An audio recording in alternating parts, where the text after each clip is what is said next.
Hey everyone, you may have heard me mention the podcast Strange Year. I take one strange thing from that year and break it down in a few short minutes. It's like Wikipedia's Wikipedia. It's short and sweet, depending on your definition of sweet. Here are 2 episodes I think you'll like, and if you want to hear more, please subscribe to Strange Year wherever you find podcasts. But for now, here are 2 episodes of Strange Year. In 1956, a housewife gets psychedelic. I'm Jason Horton, and this is Strange Year.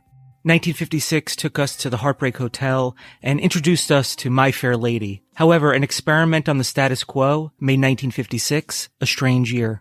1950s housewife on LSD. 1956. Yes, everything is one.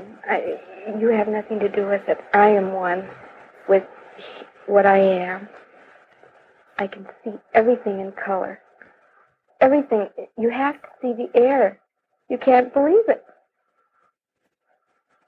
And the dimensions and all the prisms and the rays and everything coming down through you and moving. What does this all mean to you? I've never seen such infinite beauty in my life. The 1950s brings to mind nuclear testing and the nuclear family. A time when Leave It to Beaver was ideal and a housewife was just that, a housewife. Author Don Lattin stumbled on something a little more mind-altering. Lattin was writing a biography on important figures of the early psychedelic scene. He then came upon video footage from 1956, a housewife tripping on acid. In the video, the woman sits and talks with a researcher before drinking a glass of water containing a small amount of LSD. The video continues with the woman 3 hours later. The researcher, Dr. Sidney Cohen, was conducting experiments by dosing volunteers at the Veterans Administration Hospital in Los Angeles for a program about mental health. Dr. Cohen was a leading authority on mind-altering drugs and its dangers. The woman remains nameless, but says her husband works at the hospital. Throughout the video, her calm demeanor recounts what she's feeling. She says, "It's here, can't you feel it? This whole room, everything is in color, and I can feel the air. I can see it. I can see all the molecules. I am part of it. Can't you see it?" Dr. Cohen then asks how she feels inside. "I don't have an inside. I wish I can talk in Technicolor," she says. "I can't tell you about it. If you can't see it, then you'll just never know. I feel sorry for you." I want to thank the NewYorkDailyNews.com, CBSNews.com, and DailyMail.co.uk. Thank you so much for listening, and I'll be back next time with another episode of Strange Year. In 1942, Disney went to war. I'm Jason Horton, and this is Strange Year.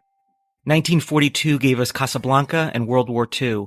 However, a gas mask made for children made 1942 a strange year. Mickey Mouse gas mask, January 1942.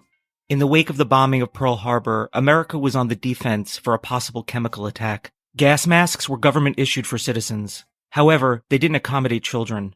The solution? Disney-inspired Mickey Mouse gas masks. Created and produced by the Sun Rubber Company and its owner, T.W. Smith Jr., who proposed a, quote, Mickey Mouse gas mask to the Chief of Chemical Warfare Service. In January 1942, Walt Disney came to Washington and met with officials on the progress of the Disney-inspired masks. It had somewhat similar features to Mickey Mouse. It was meant to calm terrified children, however, it looked rather terrifying to everyone else.